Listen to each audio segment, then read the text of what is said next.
Bom dia, pessoal. Estamos aqui então hoje, dia 1º de abril de 2023. Nosso grupo de estudos está fazendo uns 3 aninhos, uma criança aí balbuciante. E hoje a gente recebe a visita do psicanalista Paulo Blanc. Fiz convite a ele pela via da nossa amiga comum, Maria Clara Bingmer. Sempre menciona as falas dele, os escritos dele, né? Recentemente deu um curso sobre o patriarcado. E eu comecei a ler o livro do Franz Kafka, Carta ao Pai. Fiquei bastante impressionado e comentei com ele sobre a leitura, enfim. E hoje ele vai conversar com a gente sobre essa obra, Franz Kafka e a Carta ao Pai. Então, o Paulo é psicanalista, doutor em comunicação e cultura pela UFRJ e pesquisador do programa de História, Filosofia e Religião na mesma universidade. Então, a palavra está contigo, Paulo. Sinta-se em casa. Ok, obrigado. Eu só estou me vendo aí. Ah, bom, bom. This meeting, peraí, legal. Então, posso começar a conversar com vocês. Agradecer, então, o Bruno por esse convite, ainda mais quando é o terceiro aniversário, né, desse empreendimento dele. E, como eu disse para ele, eu estou meio rouco, né? De vez em quando eu vou precisar picarrear. Deixa eu botar aqui um copo d'água perto de mim.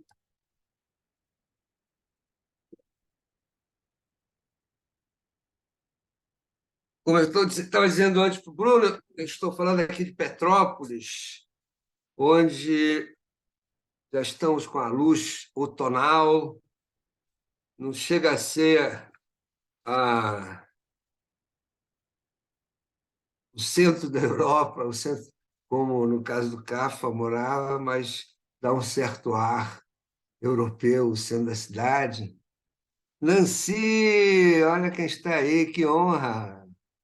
Aguito Chaves. Então, hoje, isso agora eu falei, é Yiddish, né, Aguito Chaves. E aí vocês já vão ouvir um pouco a tonalidade de uma língua que vai ser muito falada hoje, né? Como eu disse para o Bruno, quando ele me convidou, eu vou parafrasear uma frase do Walter Benjamin, que dizia no artigo dele, no 10º aniversário da morte do Kafka, que ele não ia nem pelo caminho da psicanálise, nem pelo caminho da teologia. Eu farei o mesmo. Como eu disse para o Bruno, não vou trabalhar nem pelo caminho da psicanálise, nem pelo trabalho da teologia, mas sim eu vou me reportar ao texto, e vou tentar enriquecê-lo dentro do tempo que a gente tem, com a perspectiva de que o centro do conflito, onde ele melhor se expressa na obra, né, a Carta ao Pai, que, diga-se de passagem, nunca foi entregue ao pai, ela foi escrita em 19, mas nunca foi entregue ao pai. Acha-se que a mãe dele, sem dúvida, leu, e a irmã também, mas o pai nunca soube dela, e quem acabou publicando ela só foi publicada na década de 50. E o trabalho, então, vai se focar dentro da Carta ao Pai, numa área que traz à tona, de uma maneira clara e de uma maneira bastante concreta, o conflito entre eles dois, que é como é lidada a questão judaica e o que é, aliás, a questão judaica é um termo que eu não gosto de usar, porque ela foi criada por intelectuais alemães no século XIX, e que para eles o judaísmo era uma questão, mas para o judeu nunca foi. Mas como o judaísmo, e não a questão judaica, é tratado nessa relação conflitiva entre pai e filho. A minha tentativa primeira de trabalhar com esse tema foi em 2003, quando eu escrevia crônicas para o Jornal do Brasil. Durante alguns anos eu tive esse honroso lugar na revista de domingo, e ali eu escrevi uma crônica um dia no Dia dos Pais. Eu escrevi uma crônica chamada Pobre Senhor Kafka. E uma outra pessoa que eu encontrei depois na rua ficou meio invocada com a crônica, porque ao invés de eu atacar o pai do Kafka, como é de praxe fazer, denunciá-lo, torturá-lo, eu olhei por uma ótica de quanto ele era prisioneiro desse caráter dele, né? E há vários lugares na obra que o Kafka pontua, né, esse pai aprisionado na própria emoção, no próprio caráter, e que sofre dentro disso. E eu preferi, então, falar desse pai em 2003, mas de lá para cá eu só voltei a lidar com esse tema uns 3, 4 anos atrás, e quando o Bruno me convidou, eu achei ótimo, ótimo, porque eu tenho tentado pensar ultimamente, novamente, um tema que eu pensei naquela época, uns 3, 4 anos atrás, a questão da crise do patriarcado, a questão do patriarcado e de novas possibilidades de paternidade no mundo contemporâneo, que eu não vou abordar, evidentemente, hoje. Mas eu achei ótima essa oportunidade que o Bruno trouxe. A questão da crise do patriarcado, que eu vou introduzir um pouco, só trabalhar ela um pouquinho, porque eu situo esse pai, do Kafka, dentro de uma crise que é a crise do judaísmo da Europa Central e é a crise da própria verdade, né? Aquela chamada crise da verdade, né? A morte da verdade, a morte de Deus, né?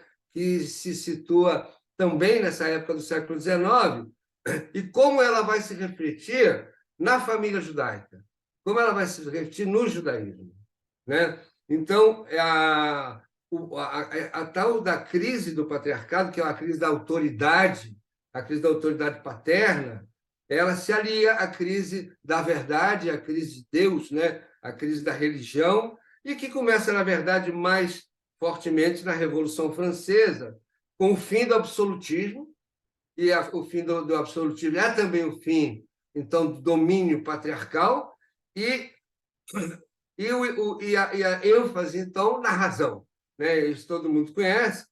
E o que chama a atenção é que o lema da Revolução Francesa, liberdade, igualdade e fraternidade, coloca a fraternidade numa categoria política.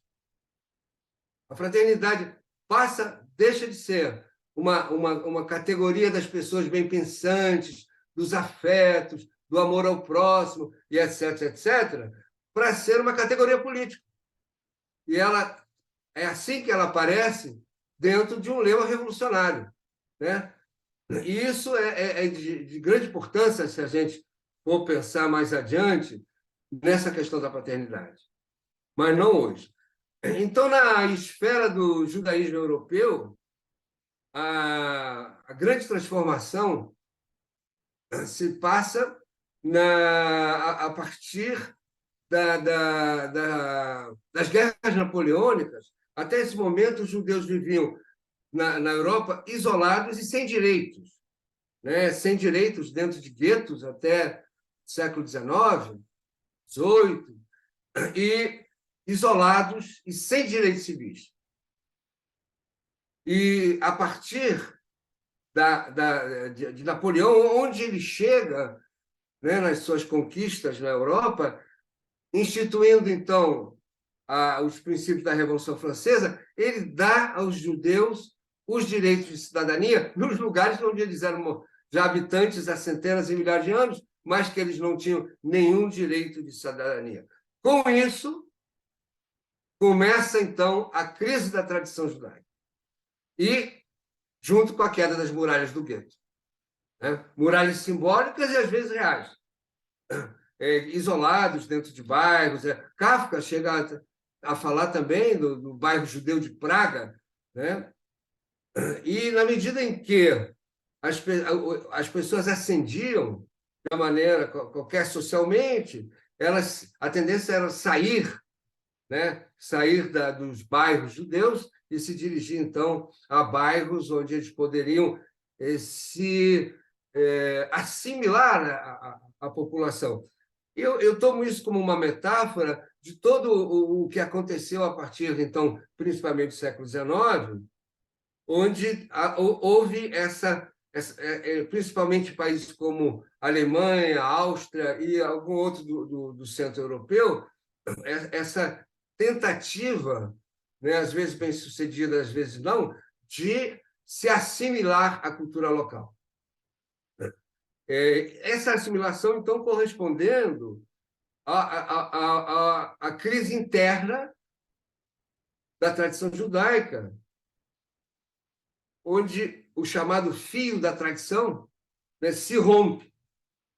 E ele se rompe na mesma medida que se rompe essa organização social e familiar, porque a casa de estudo, que era a casa dos estudos judaicos, né, vamos dizer assim, onde se estudava, na verdade, o texto bíblico, o Talmud, onde as crianças eram alfabetizadas desde 4 anos de idade, alfabetizadas em hebraico, liam o Talmud em aramaico e falavam ídis dentro de casa.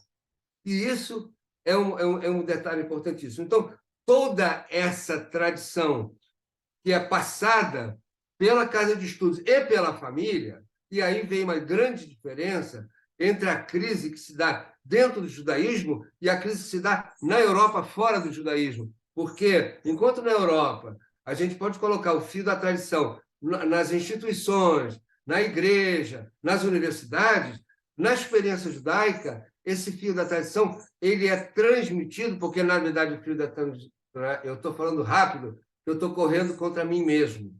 Geralmente eu falo muito, eu tenho no máximo 1 hora para falar, então estou apostando corrida comigo mesmo.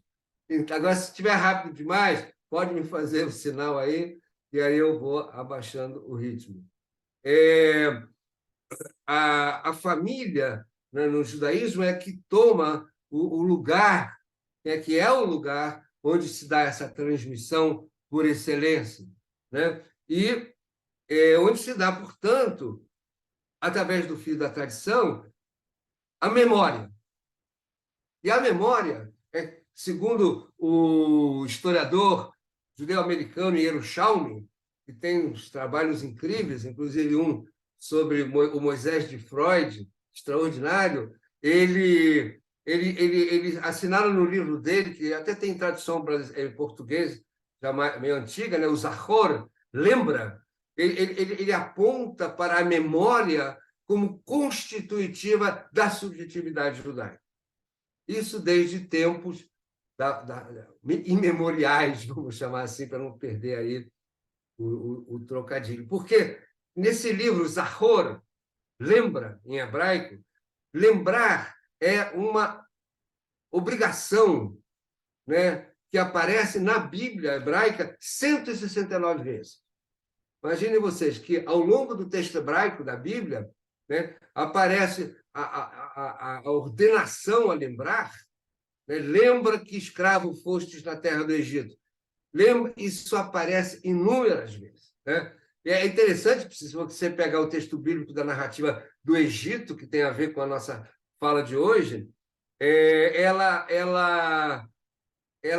no texto bíblico aparece que o acontecimento já é feito para ser lembrado, né? Porque, claro, ele foi escrito mais tarde. Então, acontece um acontecimento cujo efeito é de ser lembrado. Então, a questão do lembrar é o fio da tradição. A questão do lembrar é constitutiva, segundo Yerushalmi, e eu acredito que ele tem razão, da própria subjetividade judaica. E essa lembrança, esse ato de lembrar, essa tradição de lembrar, sofre, então, uma ruptura, que é uma ruptura que nunca mais pôde, claro, se reconstruir. E nessa ruptura, não se lembra mais, e as respostas que se tinha, que a tradição tinha para a vida, né? porque o que se construiu nessa vida judaica é um modo de viver, é um modo de pensar, né? Eu sempre que participo desse nosso evento lá na ECO, eu faço questão de assinalar que eu penso com o pensamento judaico. O pensamento judaico é um pensamento em si, é um modo de pensar a realidade, é um modo de tratar dela, é um modo de filosofar fora da filosofia, né? Portanto, fora do cânone ocidental. E essas respostas que essa tradição nos dava, elas não funcionam mais.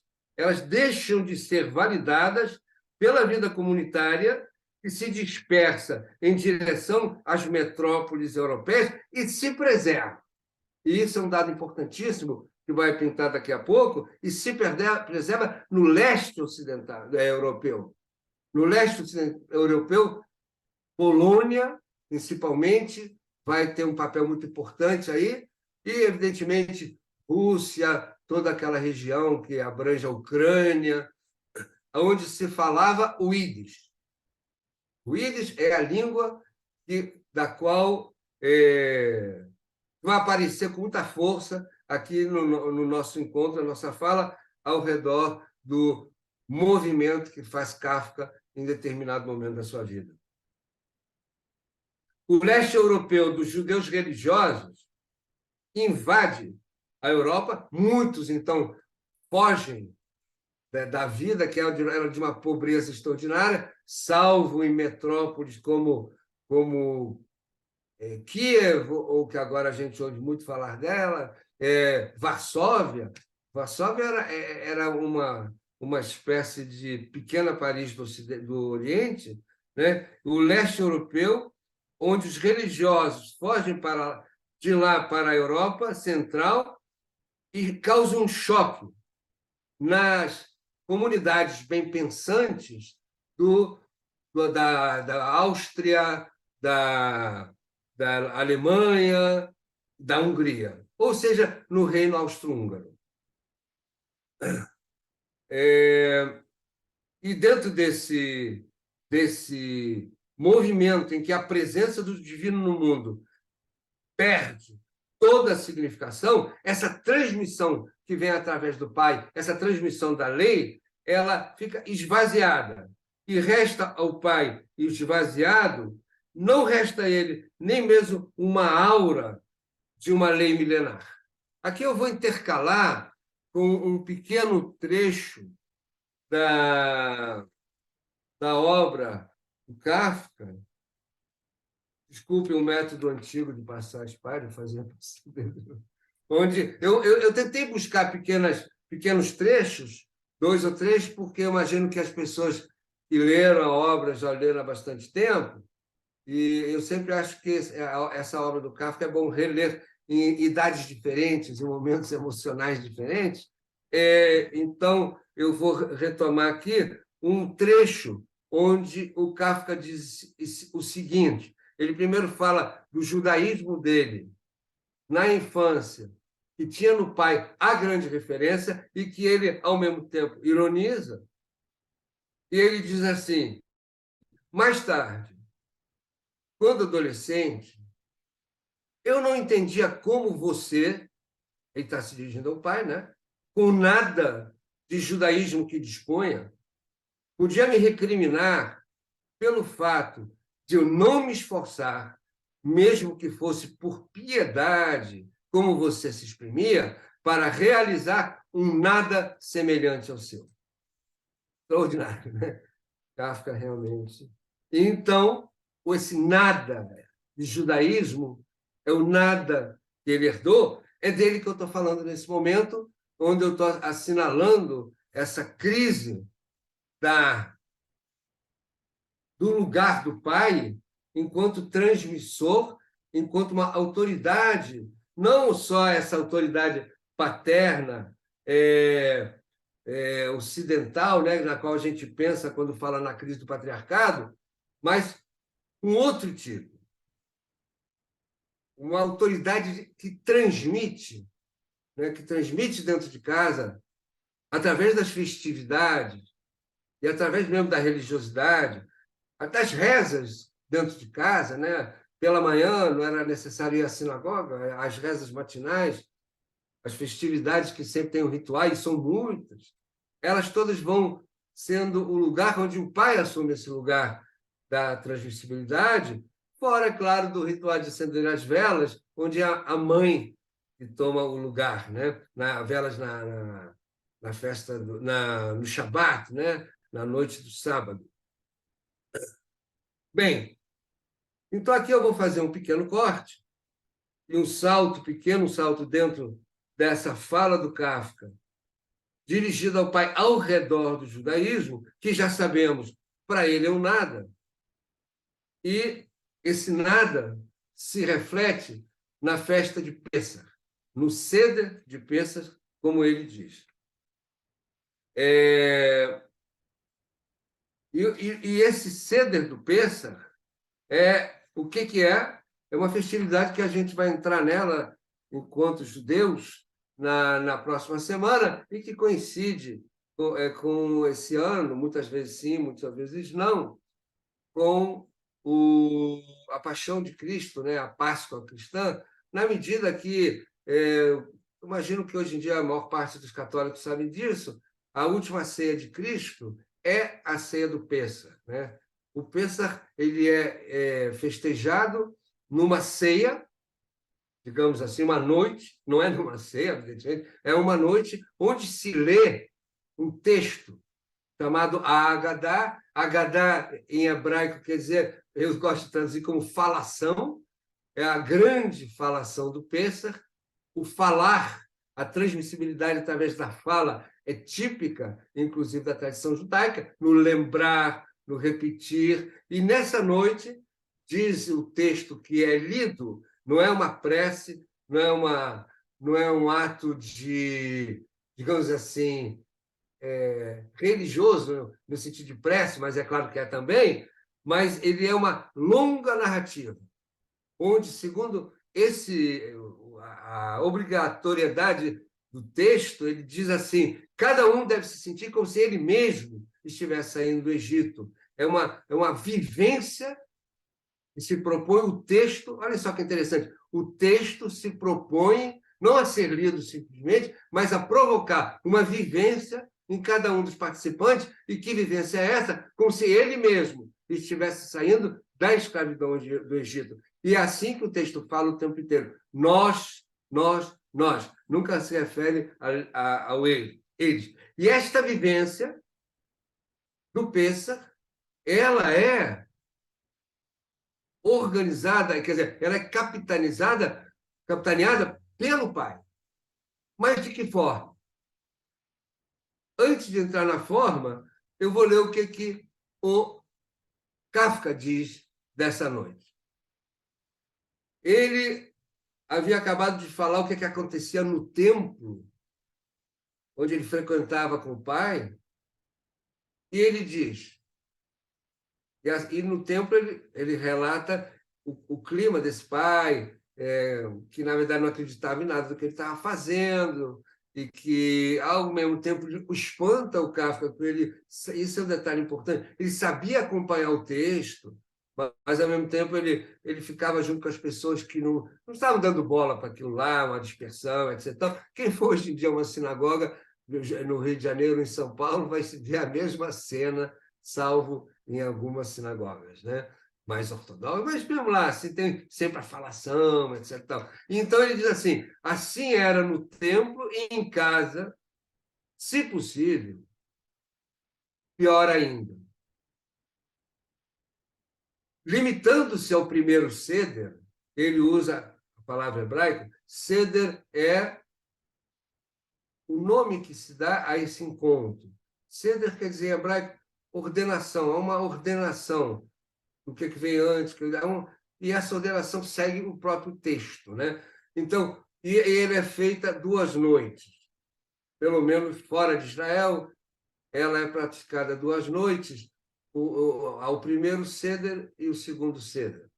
Então, ele diz assim, limitando-se ao primeiro ceder, ou seja, não fazia mais o segundo. que se tornava, o Ceder, cada vez mais uma comédia com acessos de riso. De certo, por influência dos filhos que cresciam. Parênteses. Por que você precisava, é uma pergunta que ele faz, por que você precisava se submeter a essa influência? Porque tinha provocado. Ele diz o quê? Que o pai se submete a essa influência dos filhos de bagunçar o ceder, de rir e de não se concentrar, portanto, que ele mesmo, sendo autor, por ser um lugar do nada de vazio, do nada de vazio, ele transmitiu, e por ser um cara também que, em bom português, avacalhava com as coisas, ele transmite, então, aos filhos essa mesma atitude de descrédito em relação ao acontecimento, e que ele, então, por sua vez, é o autor disso e a vítima, digamos assim, dessa transmissão, porque o que acontece ao invés de ser um ceder, uma ordem que tem cânticos, que tem vinho que se bebe, que se para comer, e etc. e tal, e o etc. eu vou entrar nele agora, ele se transforma numa noite caótica de brincadeiras. Eu não entendia que com esse material, que é o que ele repassou, se pudesse fazer coisa melhor do que se desfazer dele o mais rápido possível. Para mim, justamente livrar-se disso parecia ser a ação mais piedosa. Olha que paradoxo kafkiano, né? A piedade dele com o pai se revelaria por abandonar, mas atenção para isso, por abandonar esse judaísmo com descrédito do pai. Né? Ele está dizendo que ele quer abandonar este judaísmo com descrédito do pai. Aí eu farei uma pergunta retórica. Será que ele quer abandonar todo o judaísmo? Tchan, pergunta retórica. Então, o que acontece? Acontece que eu queria para falar com vocês um pouco sobre o Pêssar. O Pêssar, como eu disse há pouco, é uma noite que vai começar a ser praticada nos próximos dias, onde o pai assume esse lugar, mas olhem de que forma ele assume, que eu, simbolicamente, me dou ao direito de fazer uma reflexão aqui sobre esse acontecimento. E eu estou frisando a palavra acontecimento, porque quando a gente pensa em acontecimento, a gente pensa em uma situação transformadora, né? Em uma situação que mobiliza afetos, que mobiliza o pensamento e que pode provocar, então, novas percepções, novos insights e também afetar cada um de nós. Então, esse acontecimento esvaziado, como a gente vê aqui, ele é feito de que forma? O filho, que é o menor deles, a menor criança presente, se dirige ao pai e faz uma pergunta em hebraico, que começa com Manistaná alai lazé. O que que se transformou? O que é o diferente na noite de hoje? Então, veja bem, a criança é que é a portadora da pergunta sobre a transformação e a diferença. E ele se dirige ao pai. O pai, vejam bem, e a Siri resolveu me responder. Qual é o nome do seu pai? Então, ele se dirige ao pai e eu penso assim, essa pergunta que se dirige ao pai é que legitima o pai.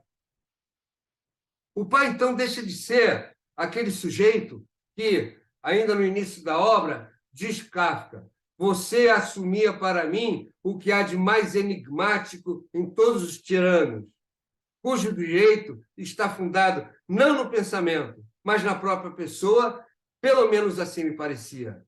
Sua opinião era certa. Todas as outras disparatadas, extravagantes, todas as outras disparatadas, extravagantes, mexuger. E aí ele usa uma palavra em Yiddish, Kafka, mexuger, que é maluco. O Carone traduz como anormais. É literalmente maluco. Em Yiddish, mais à la Centro-Europa, Europa do Leste, era Mexigane mesmo, com a pronúncia polonesa, polaca, que é a minha, quando eu falo Yiddish, falava, né? É o Michigne, né? E é interessante como Kafka, não à toa, captura essa palavra para dentro desse texto. Interessante. Isso é uma tentativa aí de pensar um detalhe importante. Por que será que ele usa a palavra Yiddish ao falar desse pai que ele chama nesse lugar de aquele que assume, na verdade, incorpora o lugar da lei, né, da lei enquanto transmissão da Torá, porque ele não tem mais transmissão a fazer. E ele, como é o tirano transmite o quê? Ele mesmo. O tirano não transmite nada através da razão. O tirano só transmite ele mesmo. E nessa noite do Pêssar, essa tirania não funciona mais. E muito menos não funciona mais como vimos.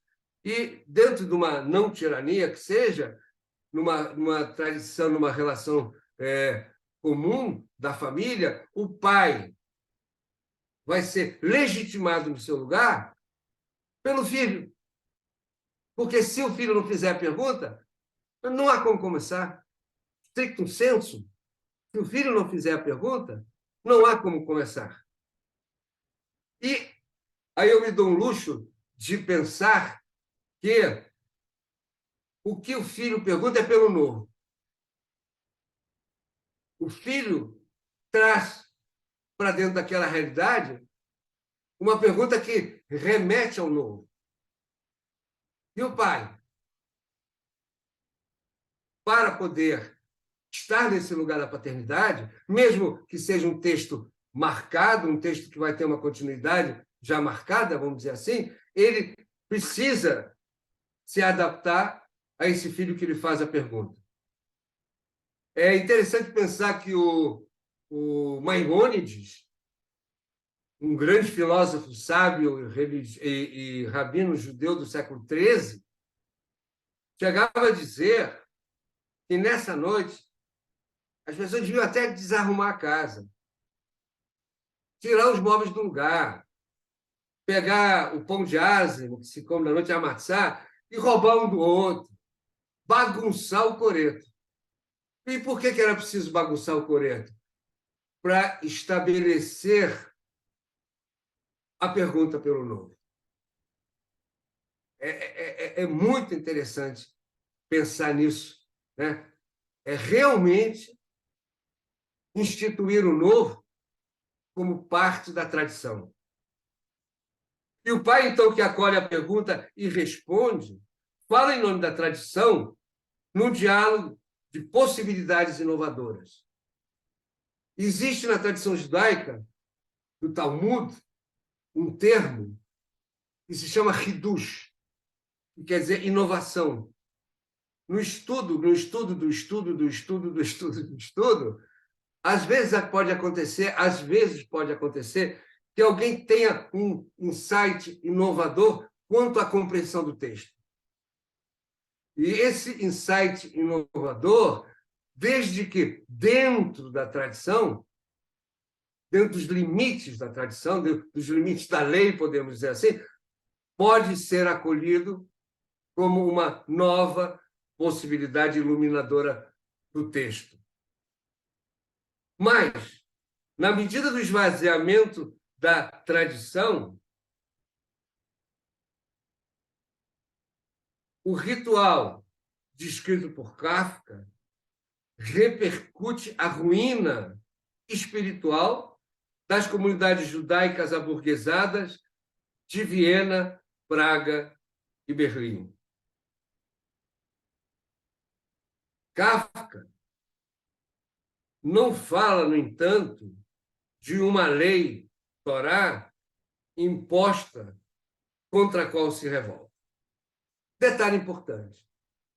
Kafka fala, ironiza e descreve e aponta para uma lei que ele vê esvaziada pelo Pai. Mas em nenhum momento dele e da vida dele, ele vai dizer que a esse nada, usando uma frase que ele diz, como é que eu vou, então, praticar um nada de judaísmo com nada igual ao seu? Ele, no entanto, vai buscar uma outra maneira de lidar com esse nada.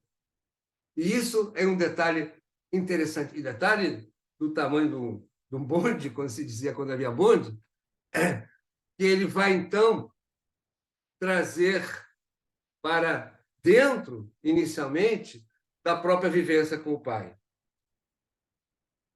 Porque, basicamente, a grande queixa dele é que o pai não soube transmitir essa lei. Isso é o que a gente vê no texto. Ele está acusando o pai o tempo inteiro de não saber transmitir essa lei. Bruno, como é que eu estou de tempo? Tranquilo, Paulo, vai em frente, vai em frente. Não, mas eu quero saber como é que eu estou de tempo. Bom, Até são agora tem. 10h40 agora. Se a gente puder abrir para as Ah, perguntas às 11, seria interessante. legal. Então, agora eu intitulei essa parte em Kafka em Busca da Lei. A última fase do conflito de Kafka com o pai, ele assinala no texto três fases, né? A infância, a adolescência, que é mais ou menos a última fase que eu assinalei. Ele vai entrar agora numa terceira fase, onde ele diz o seguinte sobre ela: por meu intermédio, o judaísmo se tornou repulsivo para você. Os escritos judaicos, ilegíveis, causavam-lhe asco. Ilegíveis é a palavra paterna.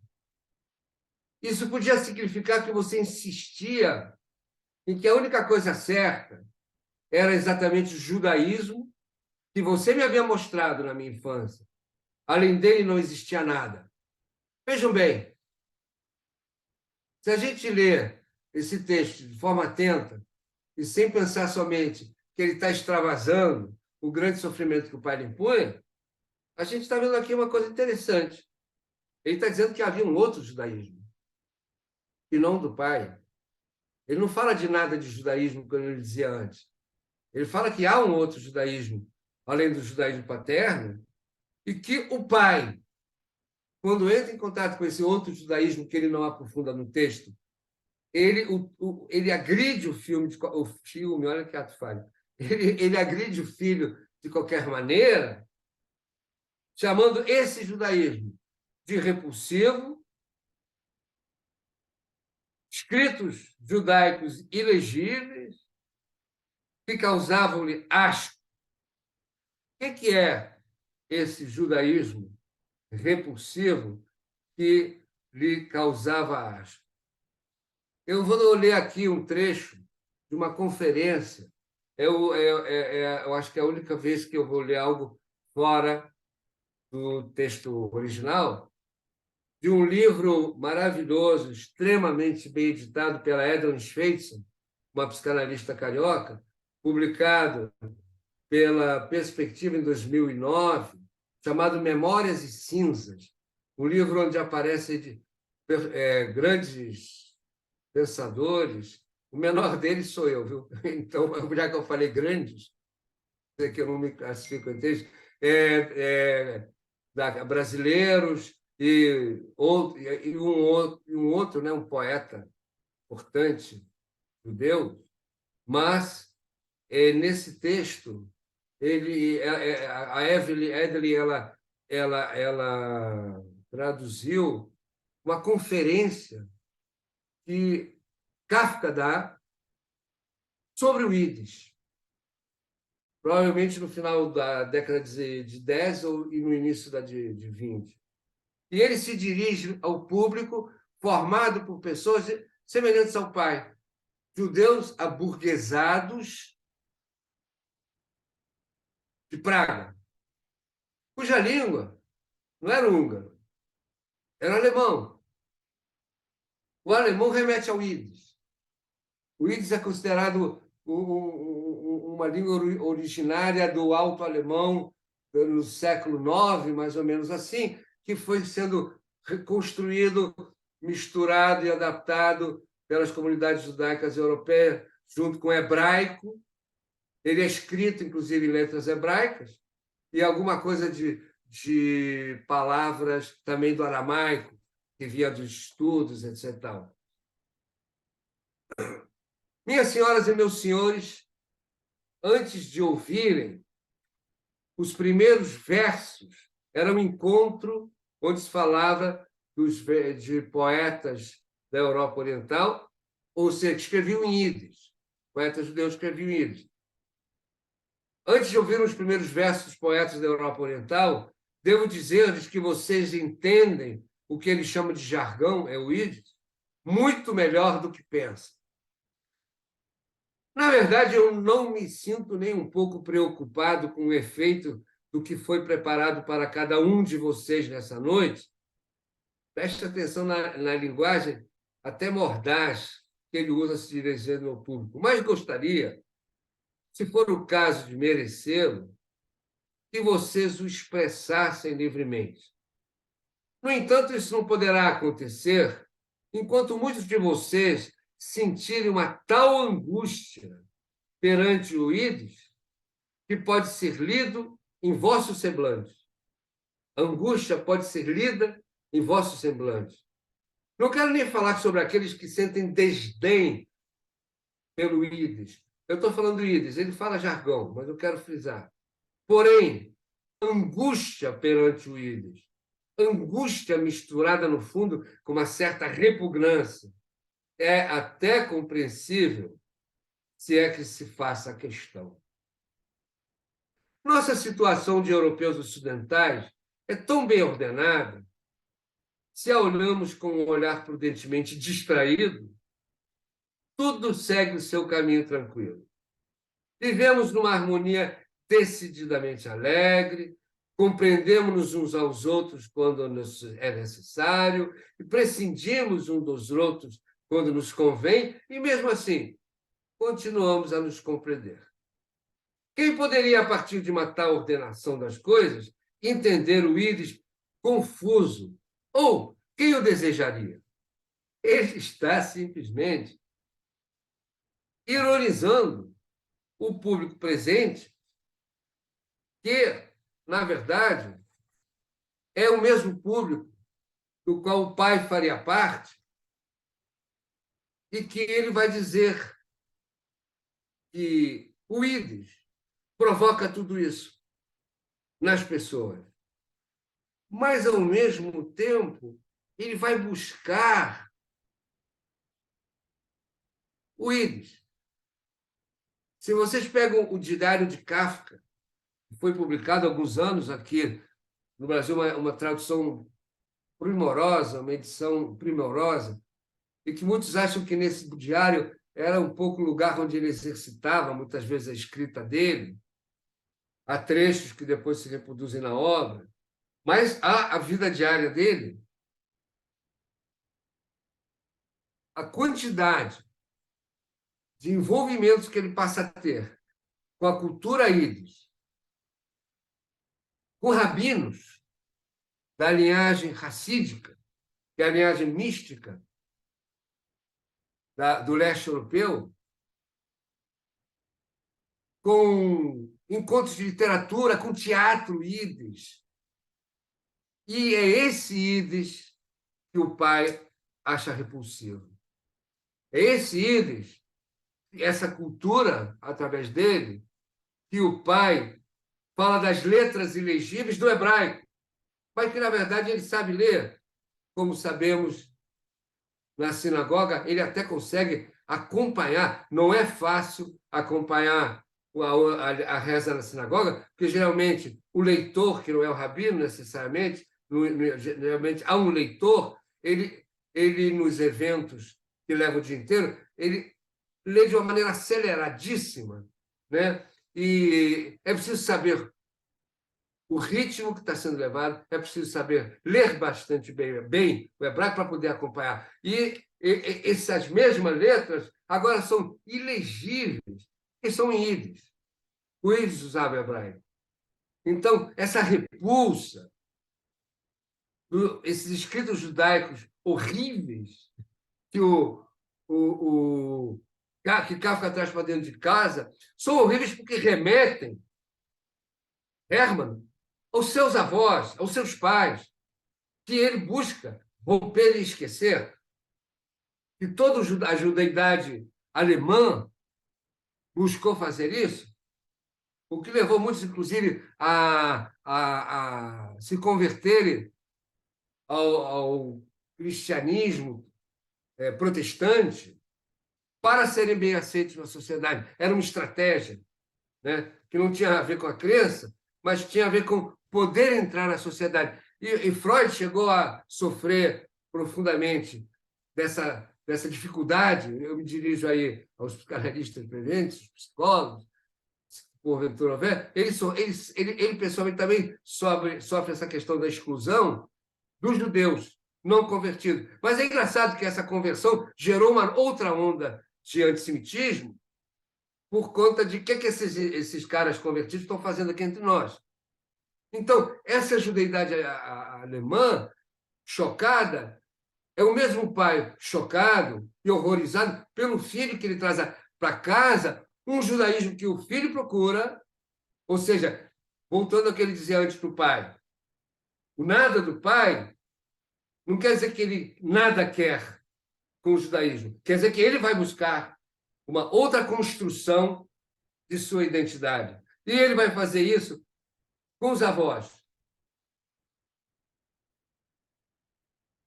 E eu encontrei num pensador extraordinário, Stefan Moses, que eu gosto muito, um trecho onde ele fala sobre um livro maravilhoso chamado Anjo da História. Ele era um grande especialista em alguns autores de língua alemã, geralmente judeus, e principalmente também Benjamin,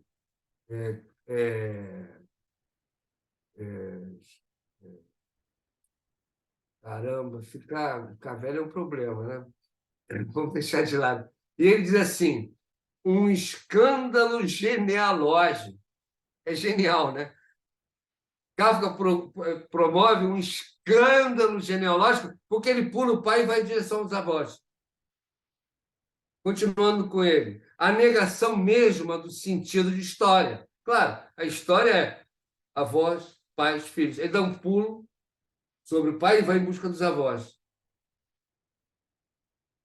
Para Hermann, basta a lei sem conteúdo, a não ser uma certa aparência de legalidade, que ainda sustente um quê de autoridade paterna. De resto, não representa nem fundamenta nada e sua única função é de ser um signo de uma identidade disfuncional, cujo conteúdo e sentido existencial se perdeu junto com o idioma que agora horroriza Hermann.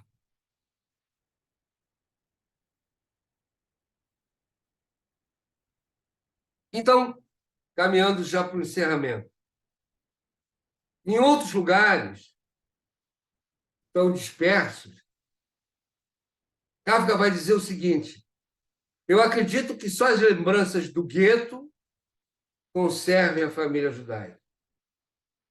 No alemão, Mater e Vater, provavelmente Mater com Vater, não é Vater mesmo, não expressa verdadeiramente o que, na verdade, são o pai e a mãe.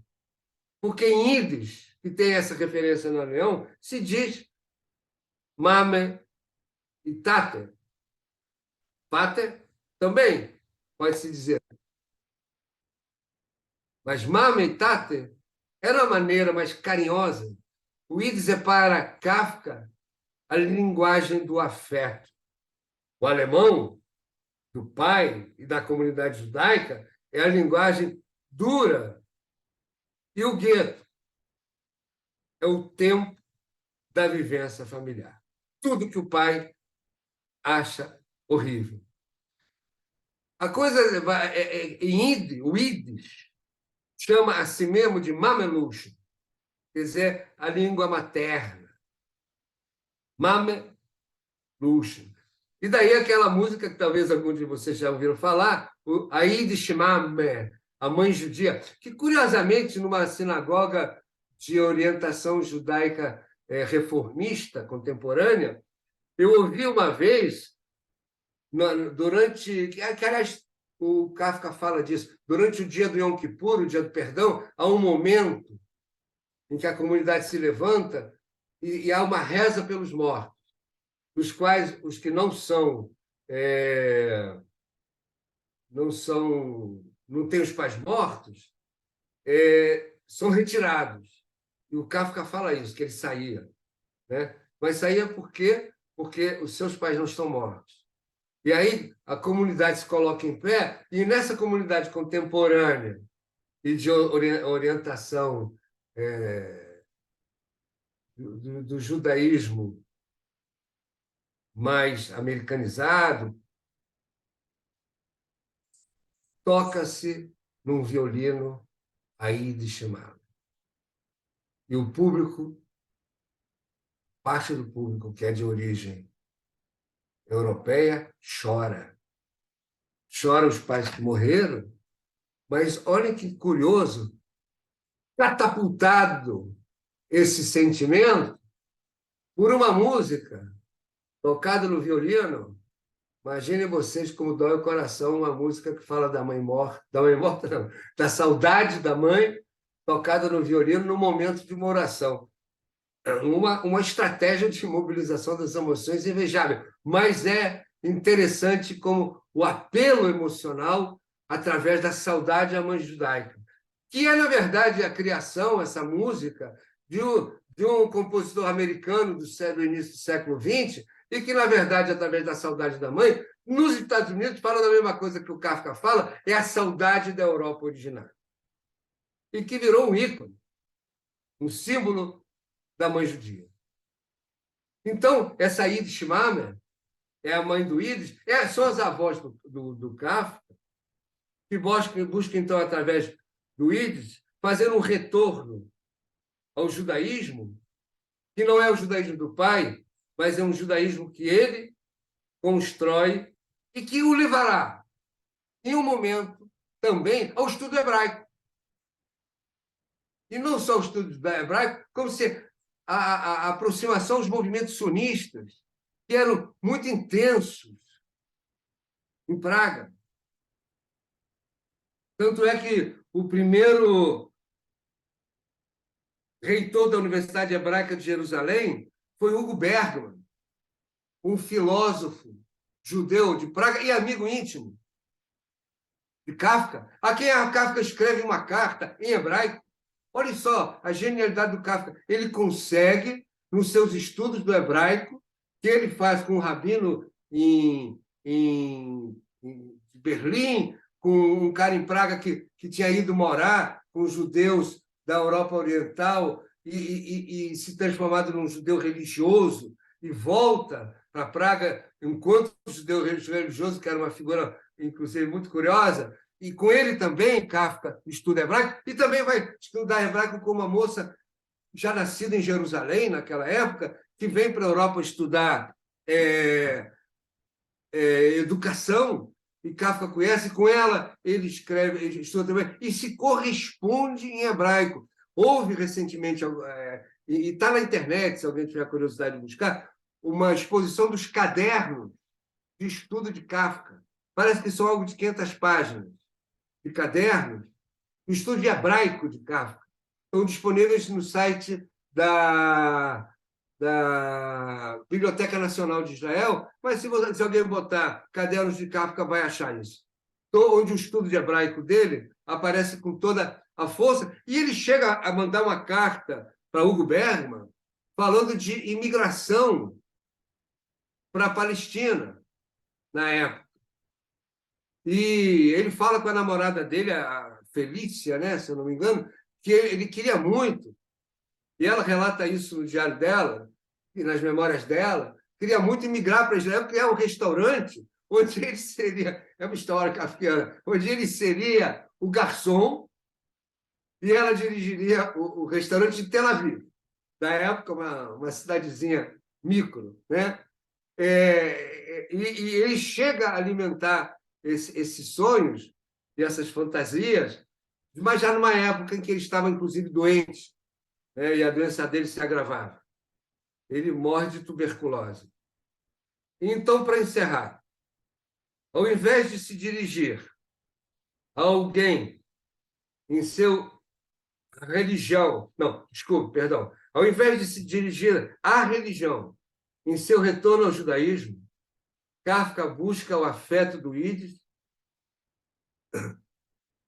e, nesses afetos, os traços que os remetem, remetem aos avós, numa construção identitária, que, ao mesmo tempo, o liga ao pai através do que o pai mesmo esqueceu e buscou superar. Mas, ao mesmo tempo, dele se diferencia pelo traço amoroso que lhe permite uma outra experiência judaica. E ao falar da experiência amorosa que o remete, o permite a uma outra experiência judaica, eu me lembrei de um outro judeu húngaro, Sándor Ferenc, um psicanalista, que foi quem trouxe para a clínica psicanalítica a experiência do amor enquanto parte do tratamento.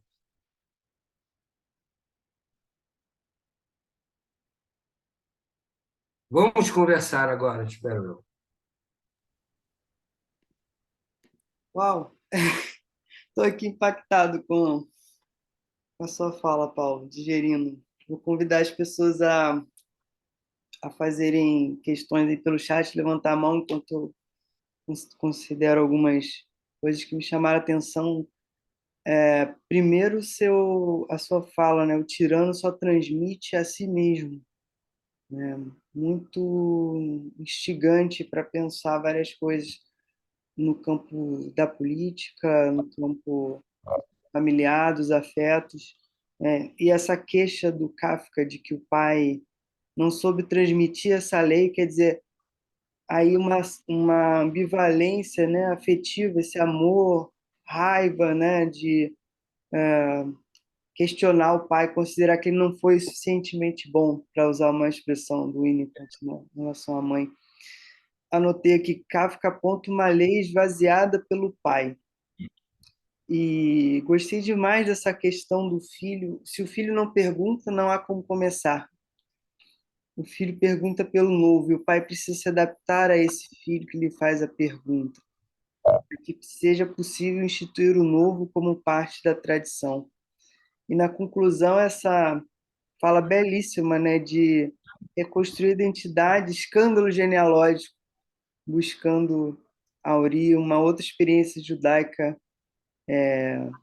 dos avós, né? Eu destaquei ainda aqui alguns trechos da carta que eu gostaria de partilhar, mas quero perguntar aqui se alguém quer fazer alguma pergunta, algum comentário.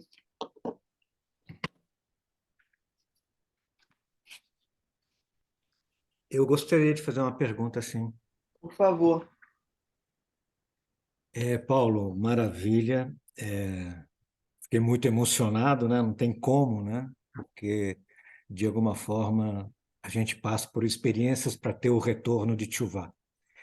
Agora, como que você, né, poderia colocar que que nesses dias essa assimilação acontece? Porque a tradição ela é muito rígida, quando ela é assimilada não na sua essência, quando não é partilhada na sua essência, como você falou, tem uma filosofia diferente que não é a grega.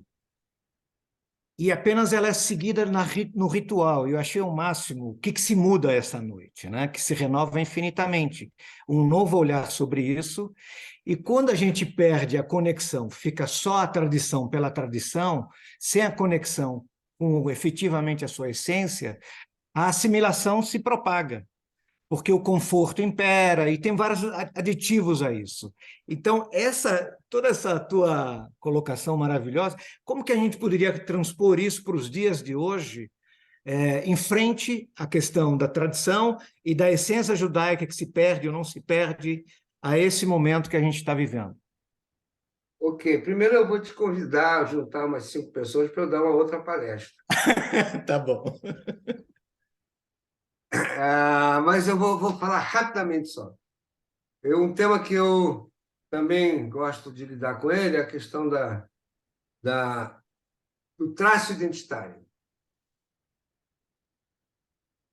No contemporâneo, entre os judeus, salvo os judeus ortodoxos, mas também eles, a identificação, sem qualquer crítica e distanciamento a Israel, se transformou no traço identitário que me faz e me autoriza a me dizer judeu. É nisso que eu responderia resumidamente a parte da tua pergunta. É uma identidade culturalmente esvaziada, que não busca o preenchimento através dos avós simbólicos, que Martin Buber também buscou. Martin Buber vai construir todo o eu e tu e o eles tudo. Ele vai construir, ele foi criado com os avós e ele entrou em contato com o judaísmo do Hasid. Então, há esse percurso dentro do judaísmo que hoje é impossível de fazer, mas poderia ser buscado, e o que marca uma identidade, a pessoa diz, sou judeu, é uma identidade imaginária através desse traço de identificação com tudo que acontece em Israel, e suponho que essas pessoas, salvo raras exceções, não têm nenhum espírito crítico em relação ao que está acontecendo hoje em dia. É uma suposição minha, mas o resto é uma tentativa que eu venho fazendo já há tempo de pensar o que é o que se chama de identidade judaica no judaísmo contemporâneo, salvo os ortodoxos, que aí sim é a lei, é a Torá, é o ritual rígido, é tudo isso. Mas eu queria assinalar uma coisa que eu saltei.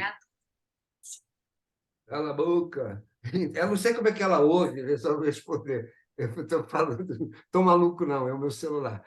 Então, o que acontece? Acontece também uma coisa curiosa não importante, que eu saltei. Grande parte desses judeus que saem dos guetos e vão para a assimilação ao mundo ocidental entram nos movimentos revolucionários europeus. As lideranças dos movimentos revolucionários europeus, muitos deles, grandes deles, inclusive na Revolução Russa, 2/3 eram judeus. E alguns até que tinham estudado como Trotsky numa academia judaica de estudo. E isso é um outro assunto muito, muito interessante. Quem explorou muito ele no livro foi Michel Louis, um pensador, um explorador do pensamento, muito bom, que nasceu no Brasil, né, inclusive. Foi professor da USP, uma época. Então é isso. Muito obrigado pela pergunta e marca uma conversa que a gente vai adiante. Vamos lá. Valeu. Eu gostaria de entremear aqui com os comentários a leitura de certos trechos da carta, né? Então, a carta começa assim: Querido pai, tu me perguntaste recentemente por que afirmo ter medo de ti.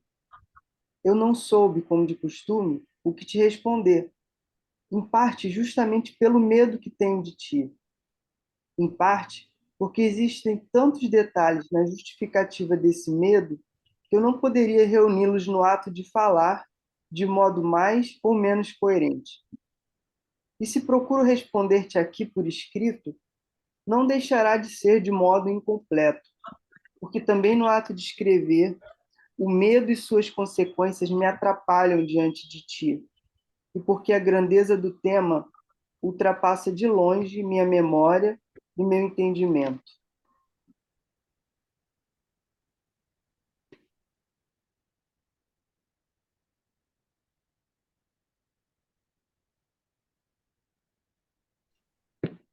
Mais alguma questão para o Paulo? Ou reflexão, né?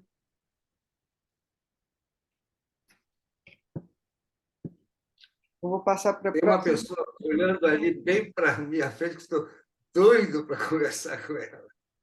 Ah, é? É a Nancy Rosenstein, de São Paulo, uma mestra da USP, Que que maravilha.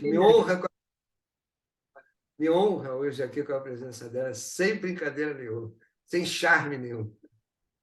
Obrigado. Oi, Nancy, não quer abrir de repente o microfone, dizer alguma coisa? Eu fico frustrado quando não me fazem perguntas, não me questionam. Colocar assim, Paulo, coloca a parte de Israel, mas excluindo, obviamente, ortodoxos, entre, entre as duas posições que você colocou, do judaísmo tradicional, retomado, Israel, existe um judaísmo que não está vinculado a Israel e que também não está vinculado à ortodoxia. Como fica isso?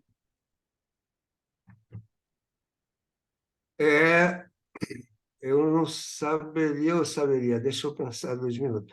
Bem, eu acho que seria um judaísmo, eu posso chamar de light, que pessoas vivenciam afetivamente, sim, encontros que o fazem se sentir judeus, não menos importantes, que praticam o Pêssar, como vai ser agora, como eu já disse, como um jantar afetivo, que as pessoas se encontram, que alguns leem literatura judaica, vamos chamar assim, de autores judeus, que tem um sentimento. Eu acho que a tua pergunta é importante, cuja identidade, tal qual Kafka acaba fazendo, a gente não pode negar isso, né? Claro. Que bom que você me fez essa pergunta mesmo. Se dá pelo lado do afeto e o faz se sentir judeu. Eu me lembro dessa definição ainda na década de 70, né? De uma página do Times, não sei se você lembra dela, com milhões de carinhas de judeus, judeus negros, mulatos, judeus louros, judeus isso, aquilo, e pelo Who is a Jew? Né?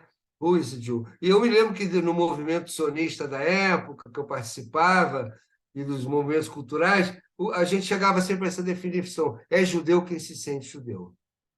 Eu acho que é essa a resposta que eu teria para te dar. Se você tiver mais alguma, eu agradeceria o teu comentário.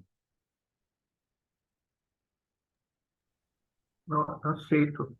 Eu lembro, não no nível da sua fala, comentei com alguém que aquele judeu que está na porta da casa que vende produtos típicos de alimentação judaica, se tem um judeu, por mais desligado que seja, mais contra todas as instituições religiosas, sociais, políticas, se ele está na porta de uma loja que vende produtos vende alimentos judaicos, ele ainda é judeu.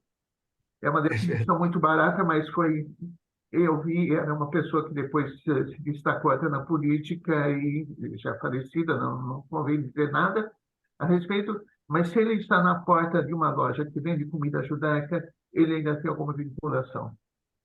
Claro, claro. E se ele come gefilte fish, mais ainda. Não sei o que ele comprou, mas estava lá e ele sabe o que é gefilte fish.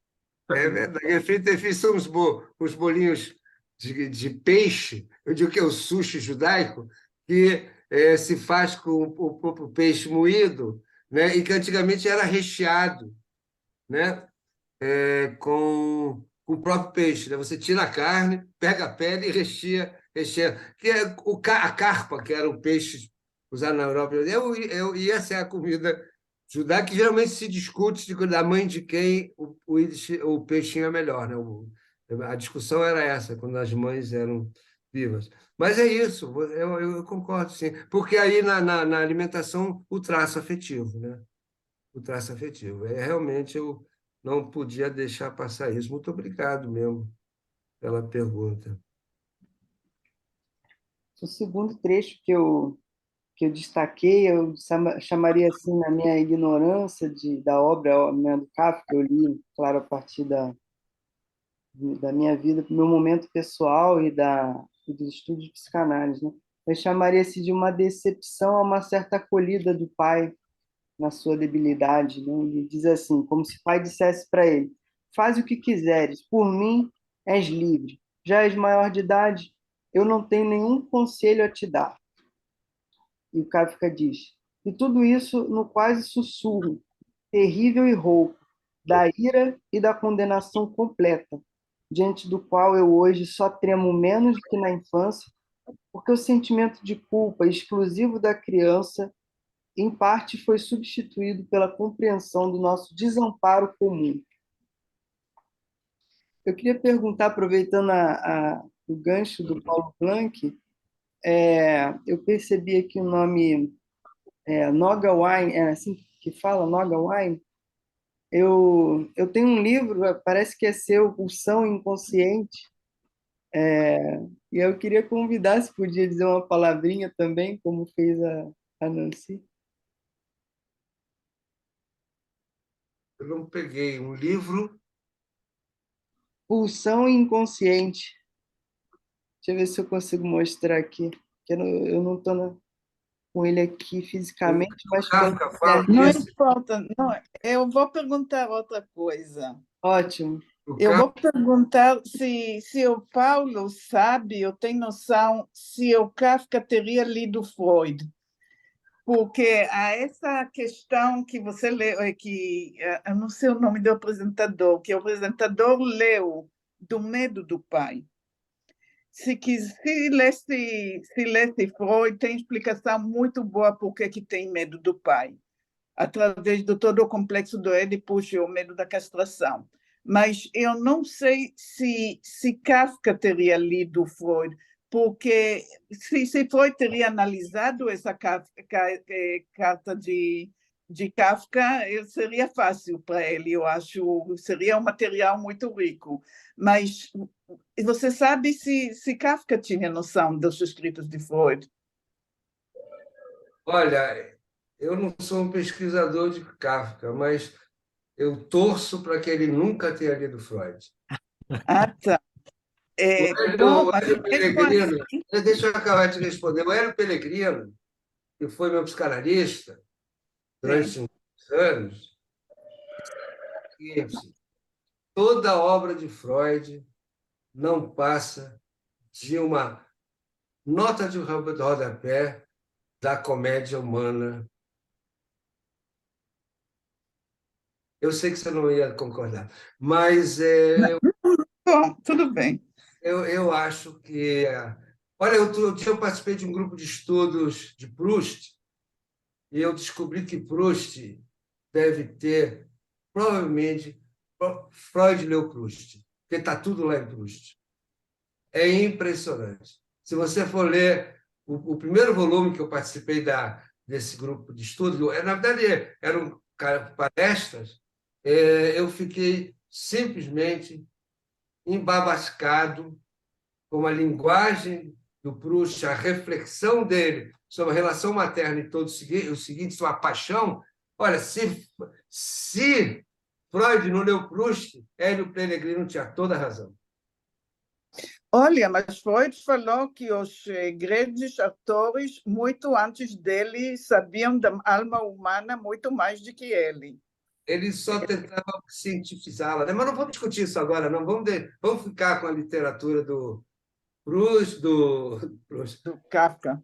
Kafka, e fica a psicanálise para outro lugar, né?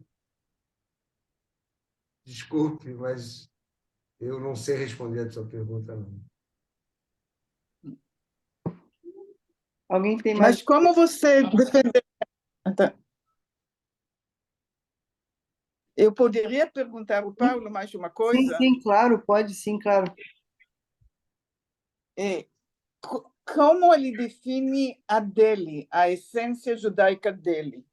No que ele se reconhece judeu? Olha, e em tudo isso que eu relatei, né? Nessa busca dele pelos avós, nesse traço afetivo, nesse ídis, nesse teatro ídis, a cultura ídis que ele passa a participar. E pegando uma carona no que a Nancy falou, ele só fala que ele teria amigos judeus, ele só namorou mulheres judias, quase casou com todas elas, e isso era o judaísmo dele. Ele nunca se preocupou. Essa preocupação de se definir como judeu ou não é uma preocupação muito recente, né? Não está no mundo kafkiano. E talvez uma preocupação que o próprio Estado de Israel instituiu. O próprio O Estado de... Estado de Israel instituiu essa preocupação de definir quem é judeu. Sim, sem dúvida. Paulo, você mencionou, né, a questão do Pessah, do lembrar, né? Eu acho que o lembrar abarca a todos nós, porque a gente, né, aquilo que você esquece, ele acaba se repetindo, eu entendo assim. A gente poderia, talvez, colocar que esse lembrar inerente, se a pessoa está assimilada a ser judeu ou não judeu, de alguma forma coberta ou descoberta, está no seu DNA?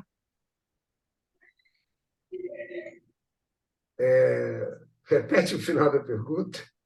Então, essa questão de ser ou não ser judeu, que tudo que impregna nesse entendimento, por mais que as pessoas se assimilem ou não, passando da questão cultural, afetiva, da cerimônia, da tradição, ele estaria incutido no nosso DNA? Simbólico, você quer dizer? Porque senão a gente vai cair. É simbólico, assim, porque é da natureza da energia. Quer dizer, eu entendo isso como Acho que está simbólico. incutido. Sabe o que é, sinceramente? Eu acho que pode incutir uma palavra intensa, né, forte. Eu acho que a experiência judaica em família judaica, seja como for, de alguma maneira, como qualquer outra experiência da vida, ela deixa suas marcas na construção da subjetividade, né?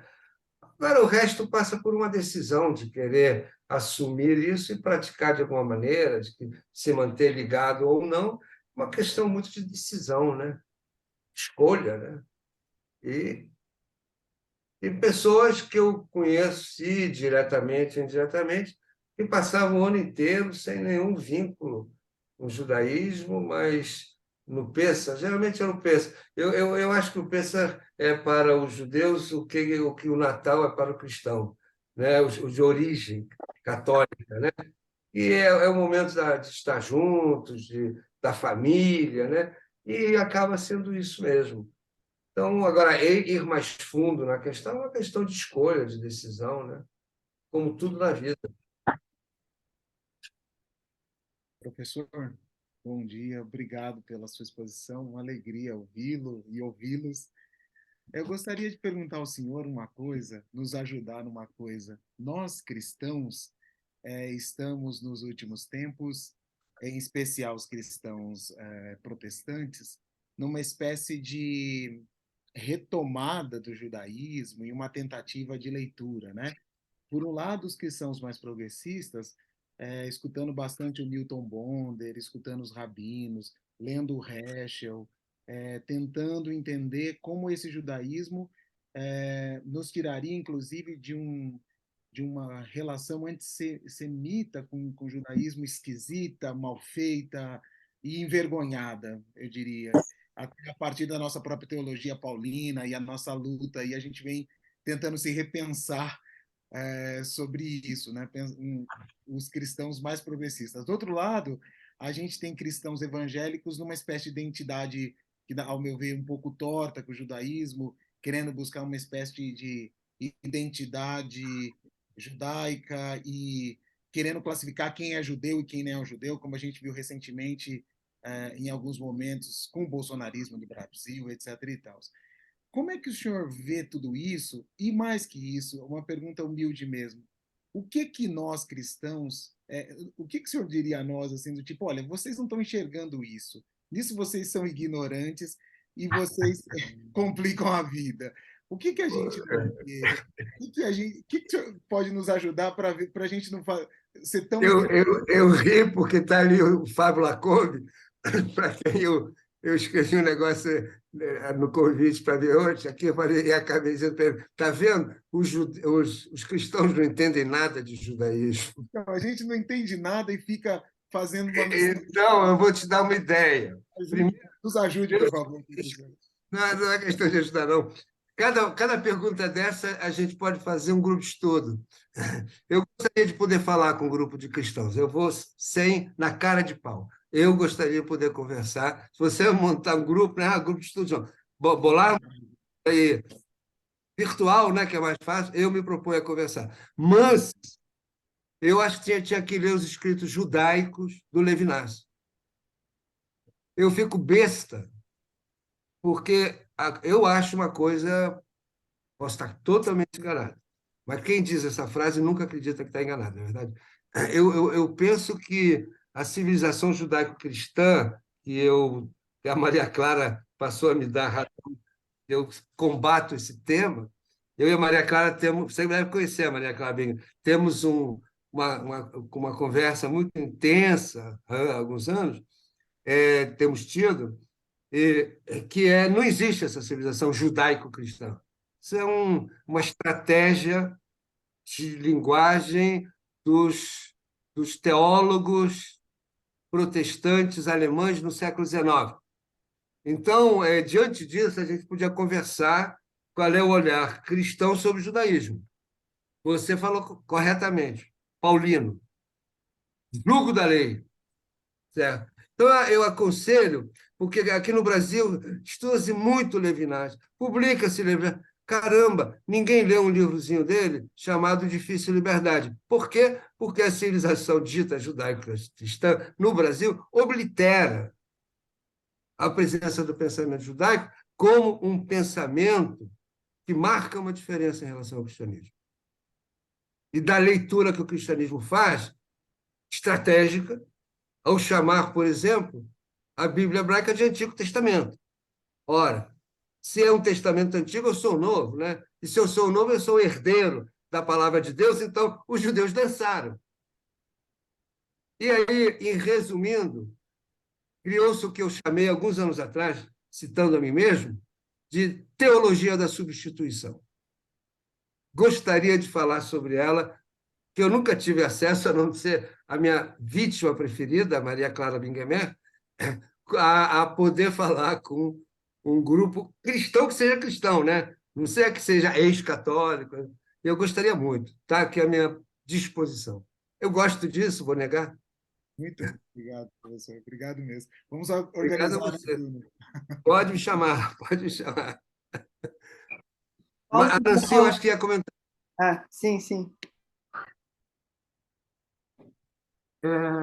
Complementando o que o Paulo falou,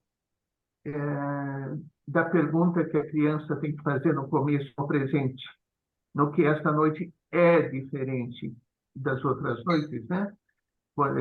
Que se faz no Seder, no jantar de Pesach.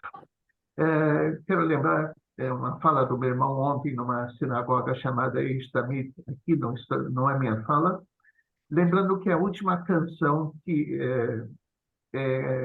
entoada nessa celebração, nessa noite, é uma canção para crianças. Quer dizer, Tem uma pergunta inicial, tem uma leitura dos feitos que ocorreram, tem um jantar, tem os símbolos, e mais adiante, no finalzinho, tem uma canção que não são todos que adotam, que é a canção do cabritinho que meu pai comprou por 2 moedas. É uma canção em aramaico, portanto, as crianças aprendem, as que aprendem, mas não necessariamente conhecem palavra a palavra o que significa, mas sabem o que é. Meu pai comprou um cabritinho por 2 moedas. E veio o gato e comeu o cabritinho, veio o cachorro, mordeu o gato, e assim por diante, até que Deus mata o abatedor, que a última figura dentro dessa história infantil, parecida também com o folclore, com o que existe no folclore brasileiro. É uma historinha para criança, é uma musiquinha para crianças, e quem foi alguma vez ao conselho certamente ouviu cantar isso no final, o Hadgadiá. Lembrando que o cabritinho é o povo, o pai é Deus, e as 2 moedas são as tábuas da lei. Então, o ensinamento vai de ponta a ponta, seja perguntando o que essa noite é diferente, até esse saber que foram as tábuas da lei que Deus deu ao povo. Não faz parte originalmente do seder, da celebração, da sequência do que é dito, mas é comumente cantado nas casas em aramaico ou em outra língua. Mais uma vez, Paulo encantado com as suas palavras. Olha, eu não sabia que o Hadgadiá tem essa simbologia. Muito obrigado. E é isso mesmo, né? Se a lei, no sentido não religioso, mas também, se a lei de Deus é a ética, nós sabemos que a Torá não são 10 mandamentos, como se traduz, mas sim 10 palavras, né? Se a palavra de Deus é a palavra da ética, então, no final de tudo, é a ética, né? E a inovação, ela tem que se encaixar na ética. Senão, é a mesma coisa que comparar judaísmo com física quântica, né? Como muitas interpretações pós-modernas fazem, né? Senão é fora, né? Então, o Hidush, né? A tal da inovação, eu entendo assim, ela se dá, mas ela se dá dentro desse discurso da ética.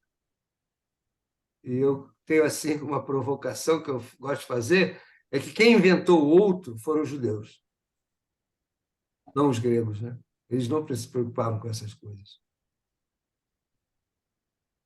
Obrigado, hein, por você se dar ao trabalho de aparecer aqui. Estou emocionado. Obrigado. Além do que ela faz um bolo de mel no Ano Novo, não, maravilhoso. Um dia ela veio ao Rio, a de São Paulo, como eu disse, da USP, né? E me trouxe de presente. É maravilhoso. No próximo Oxalá eu vou a São Paulo buscar ele. A gente escreve aí. Ok. Nossa, É a fiquei com água na comida, boca né? agora. Oi, o quê? Fiquei com água na boca agora. Bom, gente, então eu vou concluir com um último trechinho, terceiro e último que eu selecionei aqui da carta, antes da palavra a Paulo para as considerações finais, né? Assim escreve o Kafka. Perdi não apenas o senso de família, conforme dizes.